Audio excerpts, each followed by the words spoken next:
Hello दोस्तों, स्वागत है आपका अपने चैनल बैंकर 1.0 पर। तो आज की वीडियो में हम देखेंगे part 2 of 2018 IBPS PO mains memory based previous year question paper.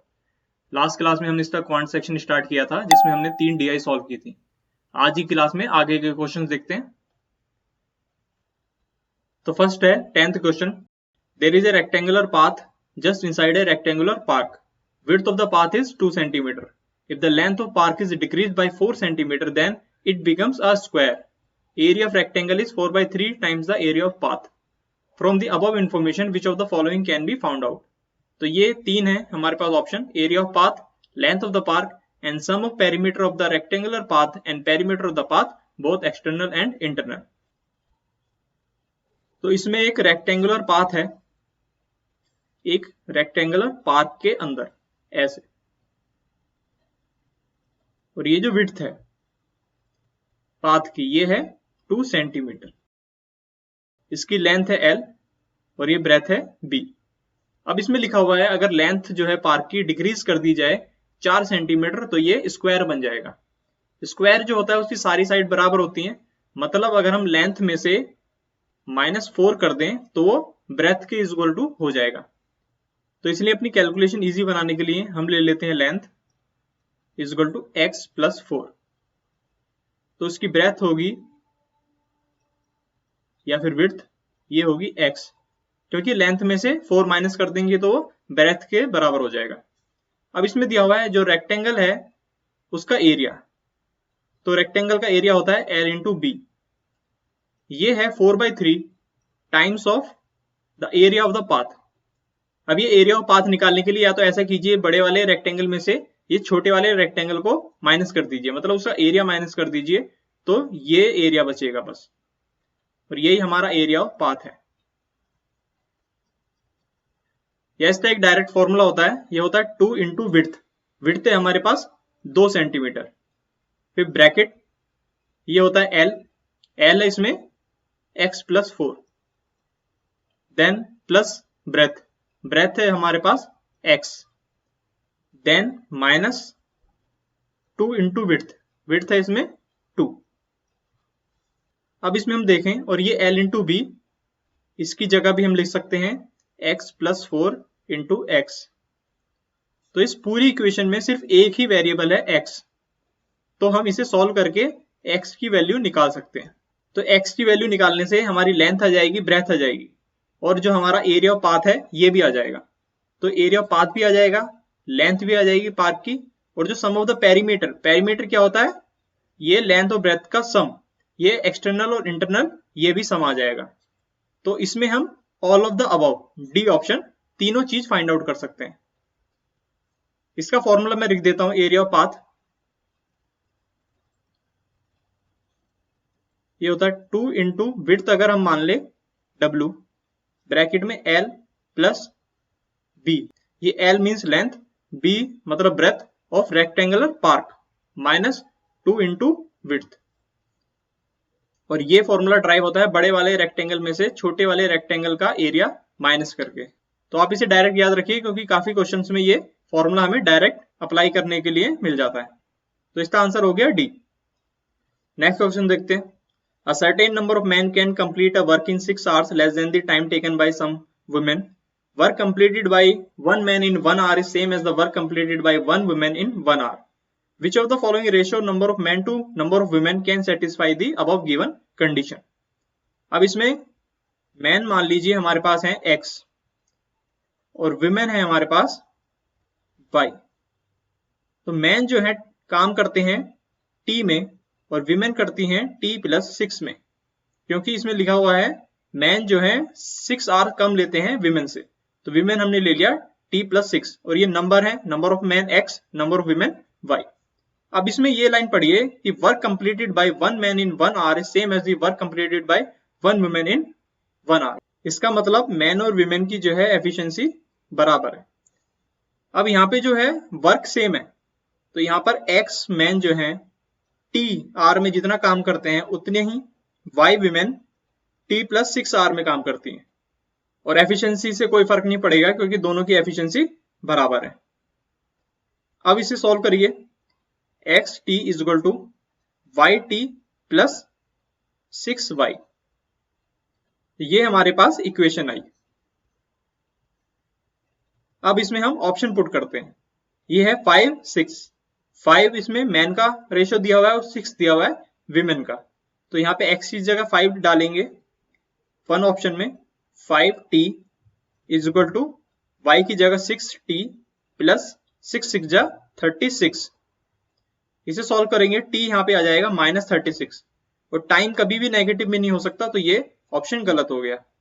Second में पुट करते हैं। यहाँ पर है 10t इज इक्वल टू यहाँ पर है 3t प्लस 6 3 जा 18। तो यहाँ पर ये 7t इज इक्वल टू 18, तो t आएगा 18/7, ये पॉजिटिव आएगा, तो ये भी हो सकता है। थर्ड देखेंगे, थर्ड है 8t is equal to 5t plus 5 6 जा 30। तो ये 3t इज इक्वल टू 30, तो t इज इक्वल टू आ जाएगा 10, तो ये भी हो सकता है। फोर्थ देखते हैं, 10t is equal to 7t plus 7 6 जा 42। तो ये t इज इक्वल टू आ जाएगा 3 1 जा 3 3 4 जा 12 14। तो ये भी पॉजिटिव आ गया, तो ये भी हो सकता है। मतलब इसका आंसर होगा option second, third and fourth. तो ये है हमारे ऑप्शन ई में। Next question, 12th, a man invests 50% of the amount invested by B. B withdraws whole amount from the business after 4 months. C joined the business with the investment of X rupees in a month after B had withdrawn from the business.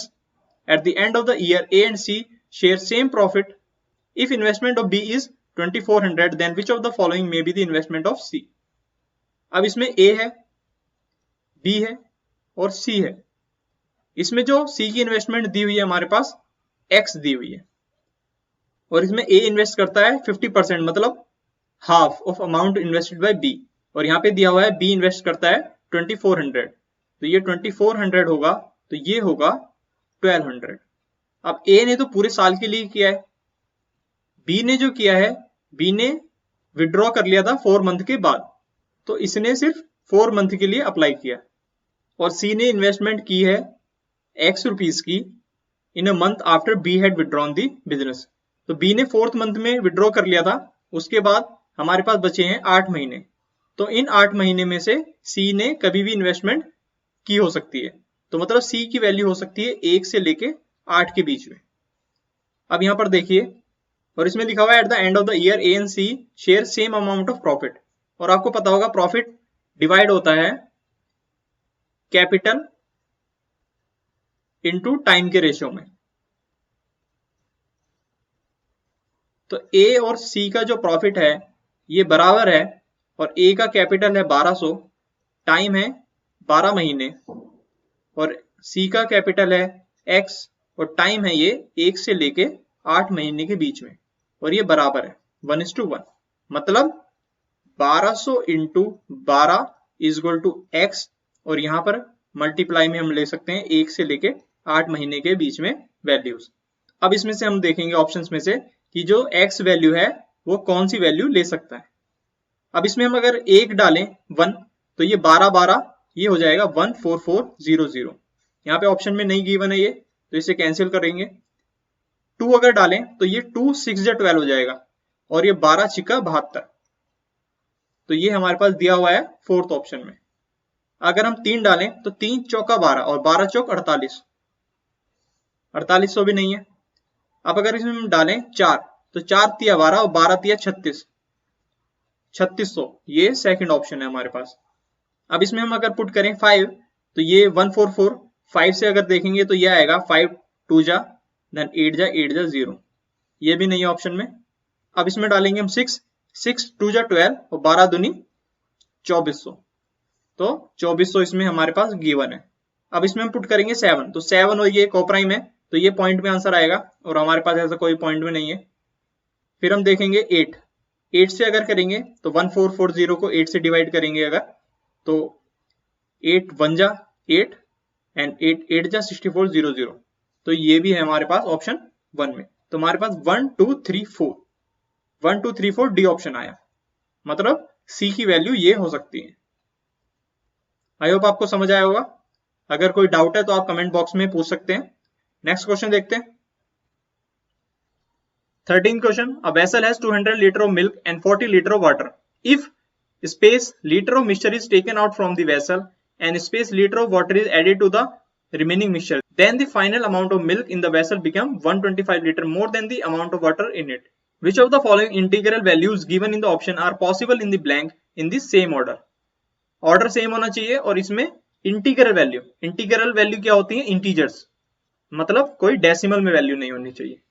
अब इसमें हम देखते हैं, एक vessel है, milk और water है, उसमें ये 200 लीटर मिल्क है और वाटर है 40 लीटर। इनका अगर रेशियो देखें तो ये होगा 5:1। ये हमारे पास रेशियो गिवन है। अब जो हमारे पास क्वेश्चन में दिया हुआ है कि मिल्क की वैल्यू 125 लीटर ज्यादा हो जाती है वाटर से, तो मिल्क और वाटर ही देख लेते हैं। यहाँ पर है 200 लीटर मिल्क। अब इसमें से मान लेते हैं x लीटर हमने निकाला, और जब भी हम मिक्सचर में से कोई वैल्यू निकालते हैं तो वो उसी रेशियो में निकलती हैं जिस रेशियो में वो प्रेजेंट होती हैं। तो ये 5:1 है। तो 200 में से ये 5 अपॉन टोटल है 516 इंटू एक्स, मतलब x का 5/6 पार्ट मिल्क में से निकलेगा। यहां पर हमने ये मिक्सचर निकाल दिया, इज इक्वल टू, अब इसमें जो है जो वाटर है 40 में से भी निकलेगा, ये निकलेगा 1/6 का पार्ट, लेकिन इसमें हमने 5 लीटर ऑफ वाटर भी ऐड किया है। और ये सब करने के बाद जो हमारे पास मिल्क बचा है वो जितना वाटर है उससे 125 लीटर ज्यादा है, मतलब इसमें हम 125 ऐड कर देंगे, तो ये हमारे पास वैल्यू आई। अब इसमें से हम इक्वेशन फॉर्म करके वैल्यू पुट करके देखेंगे कि हमारी क्या वैल्यू हो सकती है x और y की। इसे सॉल्व कर लेते हैं। यहां पर ये 200 है, ये -5/6 है, इधर ये प्लस आएगा तो ये होगा -4/6x इज इक्वल टू, यहां पर ये 40 और 125 है, ये हो जाएगा 165 प्लस y, ये यहां पर माइनस में जाएगा तो ये होगा 35 और ये होगा 4/6x प्लस y।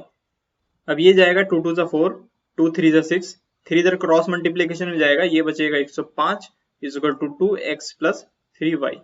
ये हमारे पास इक्वेशन आई।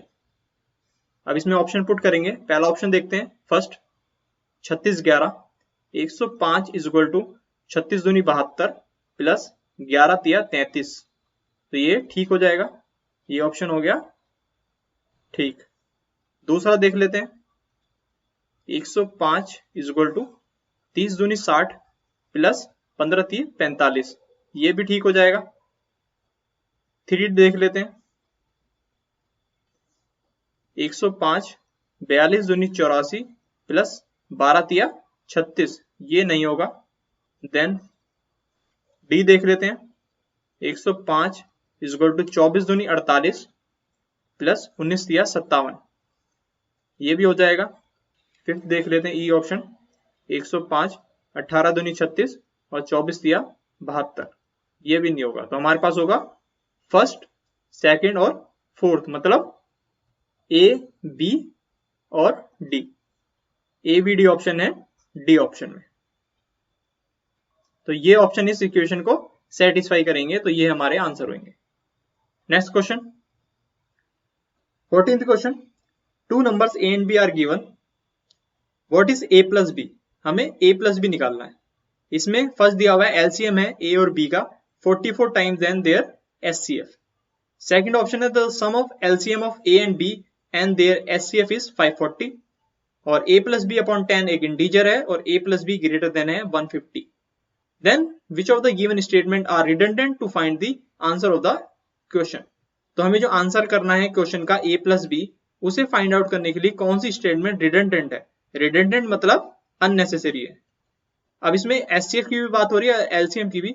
ए कोई नंबर है, इसे हम ले लेते हैं ax, और b कोई नंबर है, उसे ले लेते हैं हम bx।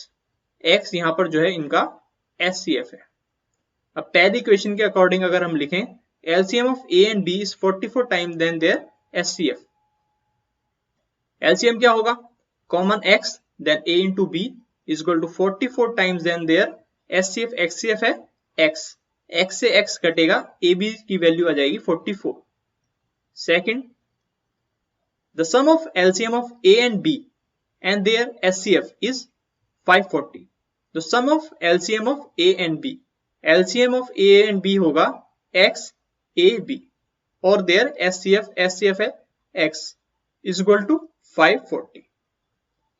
Third, a plus B upon 10 एक इंटीजर है, मतलब a प्लस बी का जो सम है उसकी लास्ट वैल्यू 0 होगी, तभी वो इंटीजर बनेगा। और फोर्थ है a plus be greater than होना चाहिए 150, इन दोनों का सम।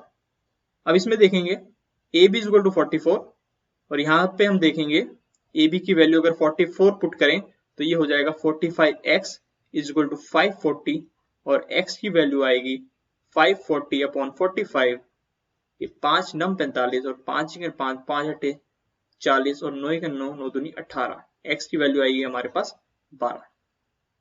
अब ए बी के अगर फैक्टर्स निकालें 44 कैसे बन सकता है? 44 बन सकता है 2 into 22 then 4 into 11 and 1 into 44।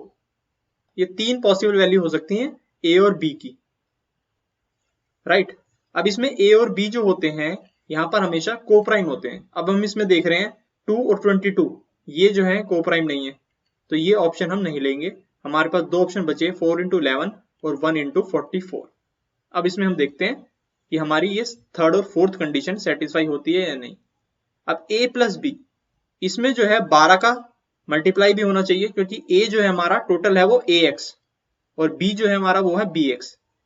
तो इसमें हम अगर पहला ऑप्शन देखें, a को हम ले लेंगे 4 और b को ले लेंगे 11। ये इसमें b4 और a11 भी हो सकता है, लेकिन उससे आंसर पे कोई फर्क नहीं पड़ेगा क्योंकि हमें सम निकालना है। अब इसमें हमने a इक्वल टू 4 ले लिया और b इक्वल टू 11 ले लिया और इसमें हम मल्टीप्लाई करेंगे 12 की भी, तो 4 प्लस 11 इज इक्वल टू कितना होगा 15। 15 इंटू 12, 15 इंटू 12 जो है ये होगा 12 पंजे 60, 6 12 की 12 6 18, लास्ट में 0 आ रहा है, मतलब ये इंटीजर हुआ और इनका सम जो है 150 से ज्यादा होना चाहिए और ये 180 आ रहा है। ये दोनों कंडीशन सेटिस्फाई हो गई हैं, थर्ड और फोर्थ। दूसरा ऑप्शन देख लेते हैं, इसमें a ले लीजिए 1 और b ले लीजिए 44। अब इसमें सम करेंगे, ये होगा 45।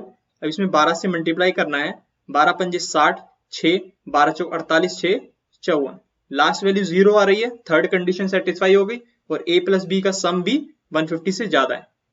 तो ये केस भी हो सकता है और ये केस भी हो सकता है। एक में सम आ रहा है 180 और एक में सम आ रहा है 540। तो इसमें हमसे पूछा है what is a plus B, तो दो आंसर इसके नहीं हो सकते। तो इसका ऑप्शन जो है E, answer can not be determined even after using all the statements, ये हमारा आंसर ठीक होगा।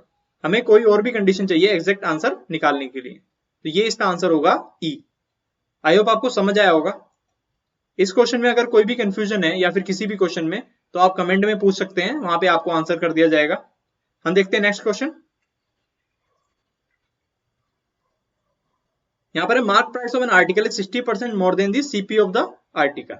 मतलब अगर हमारे पास सीपी 100 है तो हमारा एमपी जो है वो 160 है। When it is sold at x% discount then इतना परसेंट प्रॉफिट होता है। And when is sold at discount of 2x%, जब उस डिस्काउंट को दुगना कर दें तो हमारे पास ये प्रॉफिट होता है। Which of the following option are possible for the blank in same order. तो ब्लैंक में क्या क्या ऑप्शंस पुट हो सकते हैं, इसमें हमें सारे केस एक एक करके देखने होंगे, ऐसे इक्वेशन बनाने में काफी लेंथी पड़ेगा। ए ऑप्शन देख लेते हैं। इसमें जो है हमें पहले 60% प्रॉफिट हो रहा है। 60% प्रॉफिट मतलब हमारा एसपी रहा होगा 160। अब यहां पर एमपी 160 है, एसपी भी 160, तो इसमें तो डिस्काउंट हुआ ही नहीं, तो ये ऑप्शन तो गलत हो गया। और अगर ऑप्शंस में देखें तो ए ऑप्शन गलत हो गया, डी गलत हो गया और ई गलत हो गया। अब हमारे पास बी और सी बचा है। बी और सी में जो है डी और ई कॉमन है, सिर्फ बी अलग है, तो हम सीधा बी को चेक करेंगे। बी से हमारा आंसर आ जाएगा कि बी आंसर होगा या सी आंसर होगा। बी को देखेंगे, बी में 20 मतलब एसपी रहा होगा 120। अगर एसपी 120 रहा होगा तो डिस्काउंट कितना हुआ है, डिस्काउंट हुआ है 40 अपॉन 160 इंटू 100, ये 4 चौक 16 और ये होगा 25%, 25% का डिस्काउंट। अब इसमें ये है, अगर ये डिस्काउंट डबल कर दिया जाए, मतलब डिस्काउंट 50 कर दिया जाए, तो जो प्रॉफिट है वो ये डैश ऑब्टेन्ड होगा। तो अगर 160 पर 50% का डिस्काउंट दिया जाए तो ये बचेगा 80। अब 80 क्या आया, 80 एसपी अगर हमारा 80 आया तो ये जो है हमारे पास प्रॉफिट नहीं हो रहा है, लॉस हो रहा है, क्योंकि हमारा सीपी है 100, तो बी ऑप्शन भी नहीं होगा। अब अगर बी ऑप्शन भी नहीं होगा तो डी और ई को होना होगा, तो इसका आंसर होगा सी। अब ये डी और ई ऑप्शन को आप खुद से ट्राई कर सकते हैं। ये जो डी और ई ऑप्शन में कंडीशन दी हुई है, इससे ये आंसर जरूर सेटिस्फाई होगा, क्योंकि ऐसा कोई ऑप्शन है ही नहीं जिसमें हमारी कंडीशन बन सकती, क्योंकि सारे ऑप्शन हमने आउट कर दिए। तो इतना भी आप सॉल्व करके ये आंसर मार्क करके आगे बढ़ सकते हैं। लेकिन मैं फिर भी आपको एक डी ऑप्शन चेक करके दिखा देता हूं। ई ऑप्शन आप खुद से ट्राई कर सकते हैं। अब इसमें दिया हुआ है डी ऑप्शन में 36%, 36% मतलब एसपी होगा 136, तो डिस्काउंट कितना होगा, एक, तो डिस्काउंट होगा 160 से 136 हो गया, मतलब 24/160 इंटू 100, ये होगा 4 छंग 24, 4 चौ 16 0, ये 2 दूनी 4, 2 पंजे 10, 6 पंजे 30 का आधा 15%। अब अगर इस डिस्काउंट को ट्वाइस कर दिया, 2x कर दिया, मतलब 30% डिस्काउंट कर दिया।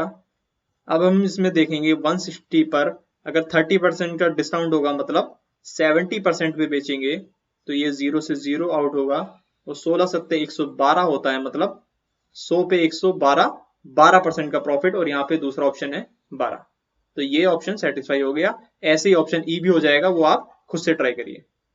नेक्स्ट क्वेश्चन देखते हैं, 15th question. A bag has 15 red, green and blue ball. Number of each ball is different in the bag. Difference between the red ball and green ball is same as the difference between the green ball and blue ball. Probability of selecting one blue ball from the bag is greater than the 0.2.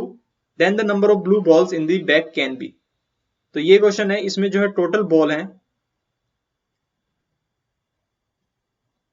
Red, green और blue, सबका number जो है different है। अब इसमें difference between red ball and green ball, और ये mod लगाएंगे क्योंकि ग्रीन का नंबर भी ज्यादा हो सकता है। ये इक्वल टू होगा same as the difference between the green ball and blue ball minus blue, और इसका भी mod. And probability of selecting one blue ball मतलब टोटल में से हमने ब्लू बॉल सेलेक्ट की और इसकी प्रोबेबिलिटी आई हमारे पास 0.2, क्योंकि प्रोबेबिलिटी का फॉर्मूला होता है number of favourable outcomes upon total outcomes. तो इसके अकॉर्डिंग जो ब्लू बॉल है वो हो सकती है ग्रेटर देन 3। अब इसमें देखेंगे इसमें कितने केस बन सकते हैं। एक बार ये पॉजिटिव हो सकता है r माइनस जी, और ये g माइनस बी हो सकता है। तो इसके अकॉर्डिंग इक्वेशन बनेगी g उधर जाएगा और ये b इधर आएगा, r plus B is equal to 2g। एक कंडीशन बन सकती है इसमें ये g माइनस आर हो is equal to g minus B. अब यहाँ पर देखेंगे g और g कैंसिल आउट हो जाएगा और r is equal to b आ जाएगा, और यहाँ पे लिखा हुआ है कि ईच बॉल जो है डिफरेंट नंबर में है, तो ये गलत हो जाएगा। और देखेंगे केस क्या बनेगा, यहाँ पर r माइनस जी है इज इक्वल टू इधर b माइनस जी हो जाएगा, तब g से g कट जाएगा, और एक बार g माइनस आर में is equal to b minus g. इसके अकॉर्डिंग देखेंगे तो इसके अकॉर्डिंग भी r plus B is equal to 2g आएगा, मतलब यही सेम कंडीशन बनेगी, r plus B is equal to 2g। अब इसमें हम देखें ये जो तीनों का सम है r plus G plus B, ये है 15, तो r प्लस बी की वैल्यू हम लिख सकते हैं 15 minus G is equal to 2g। तो इसके according 15 is equal to 3g हो जाएगा और g की वैल्यू हो जाएगी 5। अब इस इक्वेशन में g की वैल्यू हो गई 5, मतलब r plus B is equal to 10, और हमारे पास ये गिवन है कि जो b है वो 3 से बड़ा है। अब इसमें हम वैल्यू पुट करेंगे। अब हमें क्वेश्चन में निकालना है then the number of blue balls in the bag can be. अब b की वैल्यू 3 से ज्यादा है, इसमें अगर 4 पुट करेंगे तो r आ जाएगा 6 और हमारे पास जो g है वो है 5, तो ये एक वैल्यू हो सकती है। अब अगर इसमें हम 5 पुट करेंगे तो g भी 5 है, तो वो नहीं हो सकता क्योंकि वो दोनों नंबर सेम हो जाएगा। अब अगर इसमें हम 3 से ज्यादा पुट करेंगे, अब 6, अगर यहाँ पे 6 पुट करेंगे तो रेड जो है 4 आ जाएगा और ये 5। अगर हम 7 पुट करें तो ये 3 आ जाएगा और ये 5, और अगर 8 पुट करें तो ये 2 हो जाएगा और ये 5, और 9 पुट करें तो ये 1 हो जाएगा और ये 5। तो ऐसे हमारे पास कितनी वैल्यू हो सकती है? 4, 6, 7, 8, 9। तो अपने ऑप्शन में देखते हैं कि 3 नहीं हो सकती, 4 हो सकती है, 5 नहीं हो सकती, 7 हो सकती है और 9 भी हो सकती है, मतलब बी, डी और ई, ये हमारा ऑप्शन है बी। नेक्स्ट क्वेश्चन देखते हैं। 17th question, Vijay can cover d distance with s speed in t time. He can cover same distance with s plus t speed in t minus 2 time. He can cover same distance d with s minus 15 speed in t plus 6 time. What can be found from the given data? तो ये जो data है इसमें एक दिया हुआ है distance, speed into time, दूसरे में सेम डिस्टेंस है is equal to s plus 10 और टाइम है t माइनस 2, और तीसरी इक्वेशन है distance is equal to s minus 15 t plus 6। तो इस डाटा से हम क्या क्या निकाल सकते हैं? पहला है time to cover 200 kilometre with speed s plus 10। अब इसमें हम देखेंगे कि 3 इक्वेशन है हमारे पास और 3 वेरिएबल हैं d, s, t, मतलब हम तीनों की वैल्यू निकाल सकते हैं। s की वैल्यू आ जाएगी तो ये टाइम भी आ जाएगा, इसमें t और s की वैल्यू आ जाएगी तो ये डिस्टेंस आ जाएगा। Speed by which a tunnel can be cross, इसमें टनल के बारे में कोई भी डाटा नहीं है कि टनल की लेंथ कितनी है, तो ये थर्ड नहीं होगा। Fourth, ratio between the time to cover distance d with speed s to time to cover distance d minus f with speed s plus 10, इसमें d और s की वैल्यू आ जाएगी तो ये रेशियो भी आ जाएगा। इसे फर्दर सॉल्व करने की जरूरत नहीं है, इसका आंसर आ जाएगा 1, 2 एंड 4, ये है हमारा ऑप्शन ई। अब इसे सॉल्व कैसे करना है? इसमें एक फॉर्मूला होता है, वो मैं आपको बताऊं, अगर उसे हम पुट करें तो उससे हम आसानी से s और d की वैल्यू निकाल सकते हैं।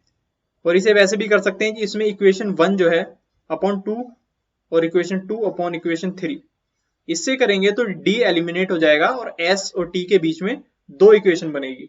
उन दोनों को सॉल्व करके हमारे पास s और t की वैल्यू आएगी और उससे हम d की वैल्यू निकाल सकते हैं। और एक फॉर्मूला और होता है जिसमें हम स्पीड को बढ़ाते हैं जिससे टाइम कम हो जाता है, या फिर स्पीड को कम करते हैं तो टाइम बढ़ जाता है। उसका फॉर्मूला होता है ये s प्लस v जो भी वेलोसिटी से हमने बढ़ाया upon v into time, time जो है कम हुआ या ज्यादा हुआ उसको यहाँ पे लिखना है, is equal to s plus v upon v into time, ये v1 और ये v2। इसके अकॉर्डिंग हम सॉल्व करें, अगर इक्वेशन और थर्ड में जैसे है, ये s से s तो कट जाएगा और इसमें ये जो ये वैल्यू आती है ये डिस्टेंस होती है, इसमें हम एक्चुअली जो है डिस्टेंस को ही इक्वल पुट करते हैं, ये इक्वेशन बनती है। इसकी डेरिवेशन हमें सीखने की जरूरत नहीं है, सीधा ये फॉर्मूला याद होना चाहिए। अगर ये सेकंड और थर्ड इक्वेशन को इसमें पुट करें तो पहले जो है स्पीड को 10 बढ़ाया अपॉन 10, टाइम कितना हुआ कम 2, इज इक्वल टू बाद में हमने स्पीड को 15 कम कर दिया अपॉन 15 और टाइम कितना ज्यादा लगा 6। इसे सॉल्व करेंगे अगर तो ये होगा 2 तिया 6, 3 पंजे 15 और 5 दूनी 10, तो ये होगा s प्लस 10 और ये 2 इधर जाएगा 2s माइनस 30, ये होगा s is equal to 40। s की वैल्यू 40 आ गई, इन दोनों में पुट कीजिए, फिर t और d में रिलेशन आ जाएगा, उससे तीनों वैल्यू हम निकाल सकते हैं आसानी से। और वैसे इतना सॉल्व करने की जरूरत नहीं है, इसमें सिर्फ हमें ये 3 इक्वेशन से ही पता चल रहा है कि 3 इक्वेशन है, 3 वेरिएबल है, तो तीनों को सॉल्व करके हम क्या क्या वैल्यू निकाल सकते हैं, उसके अकॉर्डिंग हम अपना आंसर मार्क करके आगे बढ़ सकते हैं। नेक्स्ट क्वेश्चन देखते हैं। 18th question, a set of 5 2 digit integer number is given, इसमें 5 2 डिजिट नंबर हैं वो गिवन है, average of first and last is middle number, second number is half of the first number, sum of first three number is 127, middle number है a, average of 5 number is b, fourth number is 62, find the values of a and b respectively. अब इसमें पहली digit ले लीजिए 2x, second digit जो है उसकी half है फर्स्ट की, तो ये x हो जाएगी। इसमें जो है एवरेज जो फर्स्ट और लास्ट नंबर का वो मिडल नंबर है, वो मिडल नंबर है इसमें a, तो ये थर्ड हो जाएगा। और फोर्थ जो है 62 और इसमें लास्ट वैल्यू को हम ले लेंगे y। अब इसमें दिया हुआ है फर्स्ट और लास्ट नंबर का जो एवरेज है वो मिडल नंबर है, मतलब 2x plus y upon 2 is equal to a, तो इससे आएगा 2x plus y is equal to 2a, एक ये इक्वेशन आएगी।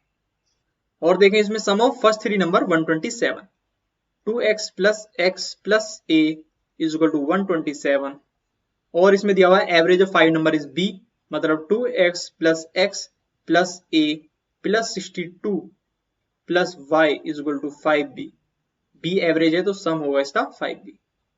अब इसमें देखेंगे हम 2x प्लस y जो है 2a है, 2x प्लस y जो है 2a है, तो ये 2a आ जाएगा।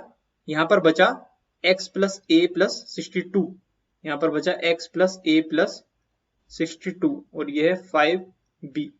अब हमें वैल्यू a और b की निकालनी है, तो ये जो x है इसे एलिमिनेट करना है ताकि हमारी इक्वेशन a और b के बीच में बने। अब अगर इस इक्वेशन में देखें, इससे x की वैल्यू आएगी is equal to 127 minus a upon 3, तो ये इसमें पुट कर देंगे, ये 2a प्लस a ये हो जाएगा 3a, x को हम लिख देंगे 127 minus a upon 3 plus 62 is equal to 5b, ये हो जाएगा 3 3 से 9a plus 127 minus a plus 3 2 6 3 6 18 is equal to 5b। अभी 127 है, 186 है, इनका सम होगा 7 6 13, 8 2 10 11, 1 1 2 3, 313, और ये इधर जाएगा तो ये होगा 5b minus 8a।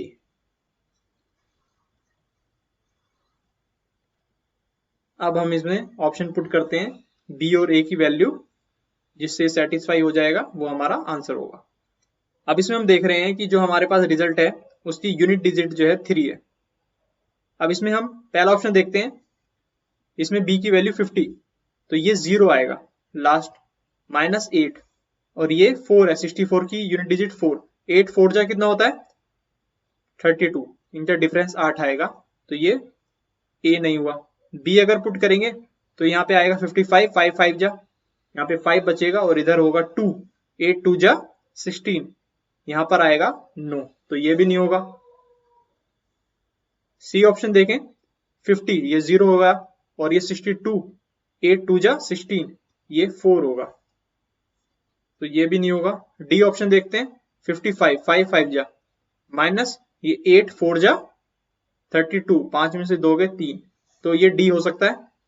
E option देखें, ये 5 5 जा 5, और ये 8 और ये 8 0 जा 0, ये 5 बचेगा, तो हमारे पास सिर्फ एक में ही यूनिट डिजिट 3 आ रही है, और ये है हमारा ऑप्शन डी। तो ऐसे बिना पूरा सॉल्व किए यूनिट डिजिट से भी हम चेक कर सकते हैं। तो आज की क्लास को यहीं एंड करते हैं, वरना वीडियो काफी बड़ी हो जाएगी। तो अगर आज की क्लास में किसी भी क्वेश्चन में अगर आपको ये डाउट है तो आप कमेंट बॉक्स में पूछ सकते हैं, उसका मैं आपको टाइमली आंसर करूंगा वहां पर। और अगर आपके कोई सजेशन है वीडियो से रिलेटेड तो आप वो भी कमेंट बॉक्स में बता सकते हैं। अगर ये हमारी प्रीवियस ईयर सॉल्यूशन की सीरीज आपको अच्छी लग रही है तो इस वीडियो को लाइक कीजिए, शेयर कीजिए और चैनल को भी सब्सक्राइब कीजिए। हम मिलते हैं आपको नेक्स्ट क्लास में। Till then thank you for watching.